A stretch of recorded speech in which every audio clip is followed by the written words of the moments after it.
Apple में जो startup हुआ है तो ये इंडिया में ही हुआ है ना, ये कोई कनाडा में तो नहीं हुआ ना अमेरिका में हुआ है।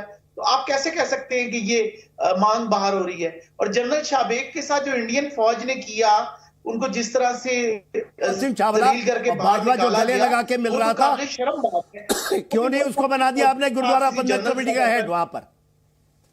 अरे आप ये देखें, जनरल साहब बताएं ना आप। अरे भाई तथ्यों पे बात करें ना, जनरल शाहबेग का नाम ले लिया आपने। देखिए आपने शाहबेग तो आपका पौधा है, जनरल साहब शाहबेग तो आपका अपना पौधा है। आपने उस बंदे को इतना तकरीर किया कि उसने खालिस्तान मूवमेंट खड़ी की। आज आप नाम क्यों नहीं लेते जनरल शाहबेग का? जनरल शाहबेग है basic Pioneer of Khalistan movement, और एक मेजर जनरल ने स्टार्ट की जब वो ब्रिगेडियर था। एक दिन पहले उसकी रिटायरमेंट से आपने उसको जलील करके निकाला, उसकी पेंशन बंद कर दी।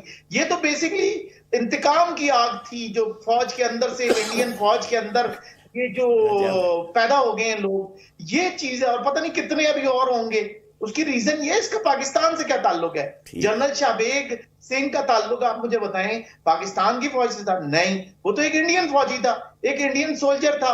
और मुक्ति बहानी का फाउंडर, मुक्ति बहानी में गोरिल्ला ट्रेनिंग देने वाला। और आप कह रहे हैं कि जगजीत सिंह अरोड़ा का नाम सुना है? Lieutenant general Jagjit Singh Arora. अरे भाई मेरे दीपक साहब सर वो तस्वीर निकलवा लेता हूँ। अब इनने खुद ने नाम ले लिया तो तस्वीर निकलवा लेता हूँ। वो तस्वीर निकलवा लीजिए 1971। हाँ उनको बताइए, निकलवा लीजिए जगजीत सिंह अरोड़ा के सामने। आपका नियाजी, राजेश साहब काटिए मत ना, नियाजी सरेंडर करता हुआ, नियाजी साइन करता हुआ दिखाइए। दिखा रहा हूँ सर, फुटेज आ रही है अभी। राजा का दिखाइए इनको। अच्छा हुआ मुक्ति वाहिनी का नाम आपने ले दिया। दिखाइए जरा दीपक जी, आपने अच्छा हुआ मुक्ति वाहिनी का नाम ले दिया, अच्छा हुआ। अभी आएगा दीपक वोरा साहब कुछ जोड़ना चाहते हैं? दीपक वोरा साहब क्विकली में, फिर मैं बहस में आगे जाऊंगा। बिट्टा साहब को लाना है मुझे क्योंकि उन्होंने कई महत्वपूर्ण बातें कही है। दीपक वोरा साहब।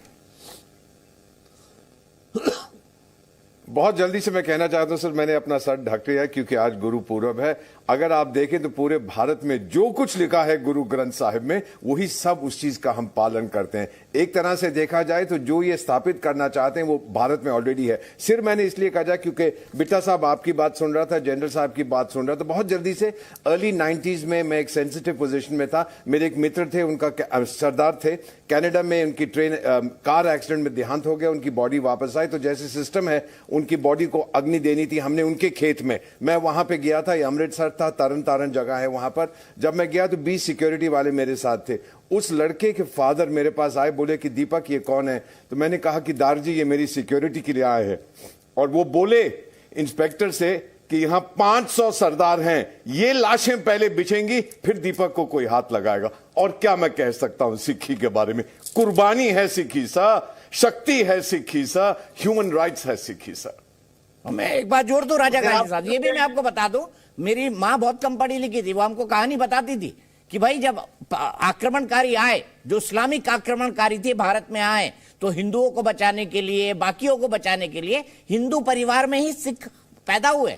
2 बेटे होते थे, एक सिख बन जाता था। ये आ गई ये तस्वीर है जगजीत सिंह अरोड़ा साहब, हमारे शानदार सोल्जर जगजीत सिंह अरोड़ा के सामने पाकिस्तान फौज के 91,000 लोग सरेंडर करते हुए। ये खड़े नियाजी, ये खड़े जगजीत सिंह अरोड़ा साहब, ये है आपके जनरल नियाजी जिनको पाकिस्तान में गाली माना जाता है, जिनके चलते पाकिस्तान 2 टुकड़ों में बटा है। राजी कासिम साहब देख लीजिए, आप भी सजदा कर दीजिए इनके सामने, जनरल नियाजी के सामने। अच्छा ये बताएं दीपक साहब, आपने एक आध प्रोग्राम में खुद कहा कि पाकिस्तान भारत ने तोड़ा, ऐसा ही है? हाँ, आपने इस्लाम के नाम पे अलग मुल्क मांगा भाई, और ब्रिटिशर्स ने दे दिया। आप लोगों ने तोड़ा, तो इसका मतलब है जो तोड़ रहा है दूसरे मुल्कों में, जिसने पाकिस्तान को 71 में तोड़ने की, तो इंडिया तो एक खुद टेररिस्ट कंट्री है। अगर आज उसके साथ कुछ हो रहा है तो उसको रोने की क्या जरूरत है? ऐसा है, पाकिस्तान कहीं हमला करता है तो क्या करता है? पाकिस्तान वहां जाके बस जाता है। हम क्या करते हैं? वहां पर एक लोकतांत्रिक सरकार बना के देते हैं। समझे आप? ये अंतर है भारत और पाकिस्तान में। आप जाते हैं, आक्रमण करते हैं, जमीन रख लेते हैं। राजा काशिफ साहब बताइए, मेरे को माँ ने जो सिक्की की कहानी सुनाई थी, क्या वो गलत है? बिट्टा साहब बताइए। बताया ना, ये टूटने की कगार पे आ चुका है। खैबर पख्तूनख्वा जरा बात करें उसके बारे में, बलूचिस्तान के बारे में बात करें। 26/11 को आपने खुद कहा कि रा के लोगों ने पाकिस्तान में मर्डर किए हैं, तो इंडिया तो एक खुद टेररिस्ट कंट्री। अरे मेरे भाई, मेरे भाई, 26/11 मैंने कहा, राजा काशिफ मैंने तो ये कहा याद मत दिलाइए। तालिबान पाकिस्तान भी, मुझे याद मत दिलाइए, मैं 4 दिन में खड़ा था, पाकिस्तान में खड़ा किया गया। पूरी दुनिया ने देखा है मैंने भी ये नहीं कहा करते हुए। मैं सिर्फ इतना कहना चाहूंगा, मजहब के नाम पे मुल्क बांट लिया, मजहब के नाम पर आप पूरी दुनिया को बांटना चाहते हो, यही आपकी फितरत है। बेटा साहब कुछ गलत कह रहा हूं मैं? राम मंदिर बना दिया, आप मुझे बताएं वो किसके नाम पे हो रहा है? वो भी तो सनातन धर्म के नाम पे, हिंदू धर्म के नाम पे आप बांट रहे हैं। आपने एक मस्जिद की, नहीं, हम जोड़ रहे हैं मेरे भाई, हम जोड़ रहे हैं, हम बांट नहीं रहे। हमारा और आपका नजरिया अलग है। अगर भारत जैसा ताकतवर देश होता, अगर भारत जैसा ताकतवर देश होता तो बांग्लादेशियों को सत्ता ना देता, वो वहां पे खुद चला जाता। हमने दी उनको सत्ता। बिट्टा साहब बताइए, सिक्की के बारे में मैंने कुछ गलत बोला? बिट्टा साहब बताइए मुझे। मौजूद है, उसको हटाने की क्या मतलब सेंस बनता है? अब तो आप वहां पे बैठे मंदिर बनाए जा रहे हैं। अच्छा, सऊदी अरेबिया में क्यों मंदिर बन रहे हैं? दुबई में क्यों मंदिर बन रहे हैं? राजा काशिफ साहब बताइए जरा, ये जनरल साहब पूछ रहे हैं क्यों बन रहे हैं सऊदी अरेबिया में मंदिर? दुबई में क्यों बन रहे हैं? गुड क्वेश्चन दीपक। आप क्या क्यों तोड़ रहे हैं? कौन बना रहा है वो जाकर के? हम मैंने आप क्या क्यों तोड़ रहे हैं ये भी बताइए।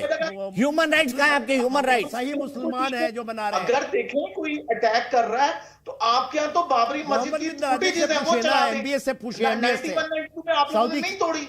अरे सऊदी, पूरे इंडिया एमबीए से पूछे ना, सऊदी अरेबिया में कैसे? एक मिनट बिट्टा साहब, मैं आपसे लगातार सवाल पूछ रहा हूँ। सिन्हा साहब आप भी रुक जाइए, राजा काशिफ साहब आप भी रुक जाइए। बिट्टा साहब, बचपन में मैंने जो सिक्की की कहानी सुनी कि सनातन की रक्षा के लिए सिखों ने आन बान शान के लिए, मानवता की रक्षा के लिए हथियार